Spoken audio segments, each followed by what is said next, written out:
নিজের খেলা শেষ টেস্ট সিরিজেও সেঞ্চুরি ছিল তার।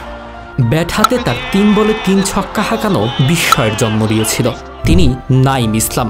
তিনি নাইম ইসলাম থেকে বনে যান ছক্কা নাইম। তিনি এনে দিয়েছিলেন নিউজিল্যান্ডের বিপক্ষে সিরিজ জয়। অথচ সেই নাইম আজ কোনো খবরেই নেই। বাংলার ক্রিকেটে ছিলেন তো কতজনই, তবে তার মতো কি কেউ ছিল? তার মতো কেউ কি আসবে কোনোদিন? ছক্কা Naim off spinner, test batsman, একজন অলরাউন্ডার।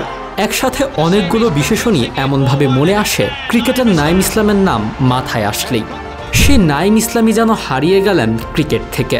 নিজের খেলা শেষ টেস্ট সিরিজেও সেঞ্চুরি ছিল, অথচ সে নাইম আজ কোনো খবরেই নেই। ঘরের মাঠে সিরিজে কিউইদের দ্বিতীয় বাংলা ওয়াশে তার অসামান্য অবদান ছিল ব্যাট হাতে। টিম সাউদি, কাইল মিলস, কোরি অ্যান্ডারসন ও জেমি নিশামদের তুলোধুনো করে যিনি হয়েছিলেন সিরিজের সর্বাধিক রান সংগ্রহকারী। দেশের ক্রিকেট তখন আইসিএলের থাবায় জর্জরিত। আফতাব, অলোক, নাফিসরা দেশের ক্রিকেটকে পঙ্গু করে দিয়ে ভারতে পাড়ি জমান বিদ্রোহী লীগ আইসিএলে অংশ নিতে। জাতীয় দলের নিয়মিত সদস্যদের আকস্মিক প্রস্থান হৃদয় ভঙ্গ করছিল দেশের ক্রিকেট প্রেমীদের। দলের নিয়মিত সদস্যরা দেশের হয়ে প্রতিনিধিত্ব করাকে বুড়ো আঙুল দেখিয়ে এক প্রকার ভেঙেই দিয়েছিলেন জাতীয় দলের মেরুদণ্ড। ভাঙাচোরা এক দল নিয়েই আশরাফুলের নেতৃত্বে প্রথমবারের মতো নিউজিল্যান্ডের বিপক্ষে হোম সিরিজে মাঠে নামে বাংলাদেশ।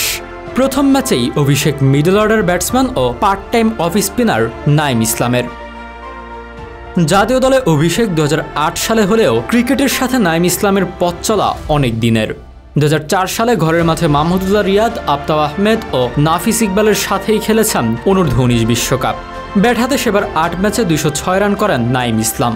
নাফিস ইকবালের সাথে ওপেনিংয়ে দারুণ সঙ্গ দিয়েছিলেন সে বিশ্বকাপে।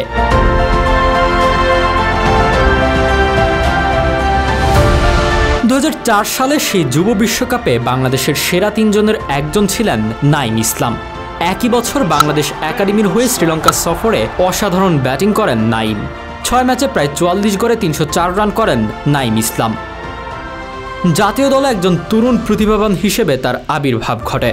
নিয়মিত কিছু ক্রিকেটারের অভাব ব্যাটিং ও বোলিং উভয় দিক দিয়েই দূর করতে দলে ডাক পান নাইম ইসলাম। নাইম ইসলামের আন্তর্জাতিক অভিষেকেই অধিনায়কত্বের অভিষেক ঘটে মোহাম্মদ আশরাফুলের। নিয়মিত ক্রিকেটারদের অনুপস্থিতিতেও নিউজিল্যান্ডকে প্রথমবারের মতো ওডিআইতে হারিয়ে চমক সৃষ্টি করে বাংলাদেশ।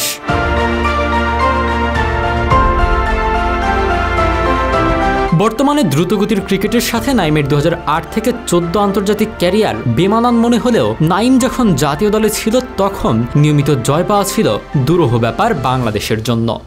তারপরও নাইম তার পছন্দের পজিশনের বাইরে গিয়ে 8 নম্বরে ব্যাটিং করে ছোট কিছু ক্যামিও ইনিংস উপহার দিয়ে দলের সংগ্রহ বাড়িয়েছিলেন, অথচ নিজের পছন্দের পজিশন ছিল 4 অথবা 5। তারপরেও তিনি ক্যারিয়ারের বেশিরভাগ সময় দলের প্রয়োজনে 8 নম্বরে ব্যাটিং করেছিলেন। তাছাড়া 2008 থেকে 2013 সময়টা 30 রান করাটাই অনেক ছিল জাতীয় দলের ব্যাটসম্যানদের জন্য। নাইম সে অনুযায়ী খেলেছিলেন রঙিন পোশাকে।